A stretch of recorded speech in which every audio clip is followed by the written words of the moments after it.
Hi, everybody. Today, I'm going to, so to say, sum up my impression and my analysis and my comments about what happened in the United States. We all know that we have a shift, right? We have a shift of president.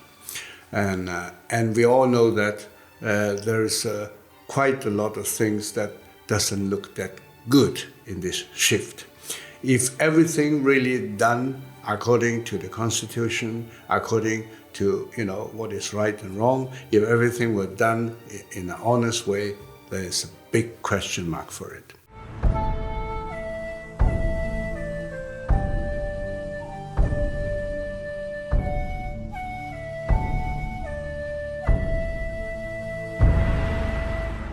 Saying that the one who has won has been using dishonest way to do it, so it doesn't look good, right? So we can agree that if someone, through being dishonest and become a president, it's just like, big dark clouds is over America.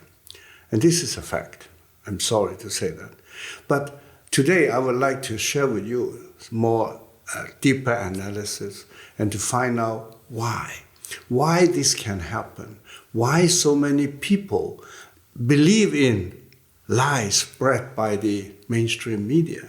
Why so many people give the vote to the wrong person.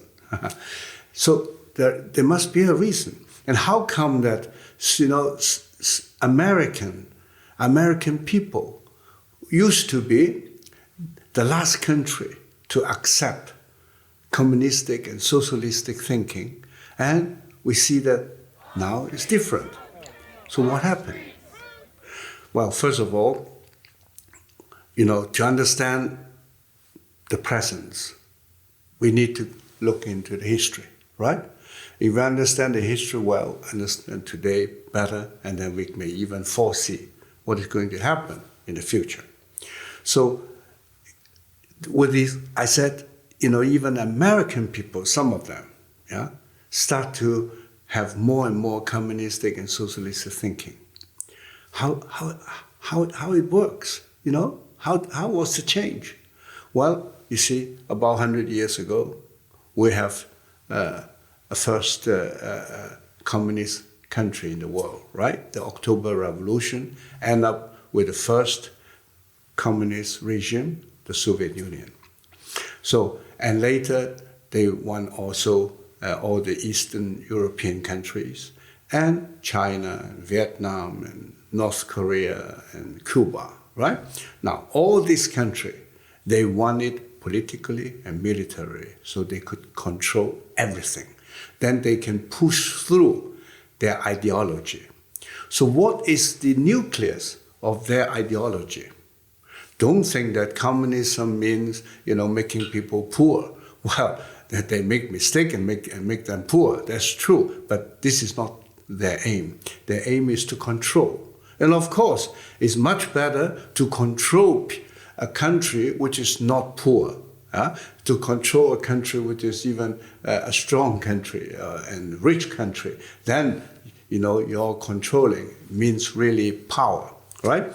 So, but one thing I think we in the West may not everyone be aware is the communists managed to control Soviet China and Eastern Europe and so on, as I mentioned, and did not manage to control Western Europe, North America, and many other countries in the world. But what mistake we made is we thought when the Soviet Union fell apart and the whole Eastern Europe communism fell apart, we thought the communist era is over. Now we don't need to bother. And that was a big mistake.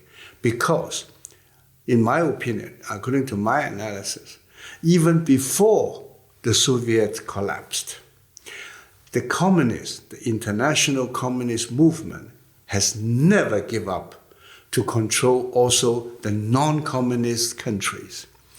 They did not manage to take power in those countries, although they tried very hard to support Communist Party in different countries around the whole world.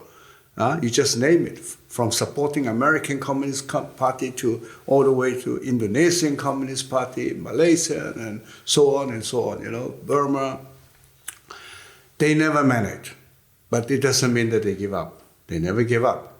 They say, okay, we do not manage to control this area militarily, politically.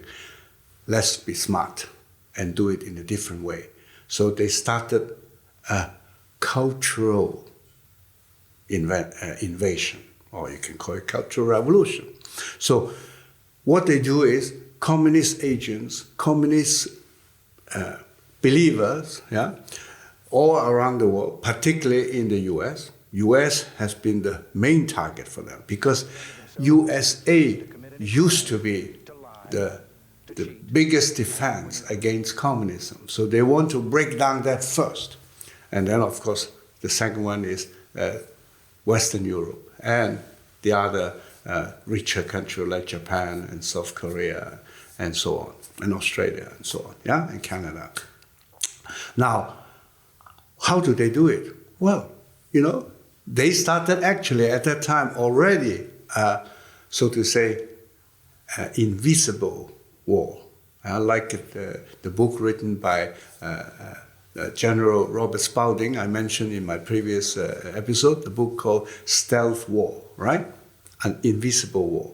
They have been doing that all the time, and we were not aware. Many of us are not aware. So they infiltrate our culture. So how? Well, the main area of influencing other people's culture is university, for example. I just take it as an example. Many communists start to move into university. They try to become professors. And in the time when the Chinese Communist Party had more money, since, say, the 90s, they have been trying also to infiltrate, building the Confucius Institute. All finance fund from them. They spend billions of dollars every year in the whole world. And believe it or not, there are about 1,000 Confucius Institute and Confucius classroom in many, many countries all around the world. And what do they do? To spread their ideology, to spread their thinking. And many things. They break down the moral, they break down the faith in God, and they promote thinking like big government is good. A lot of problem was caused by all these capitalists or all these conservative people. We need a big government to solve all these problems. The problem is, the bigger the government, the smaller the individual. And that actually, I would say, is really a center point of the fight between these two forces.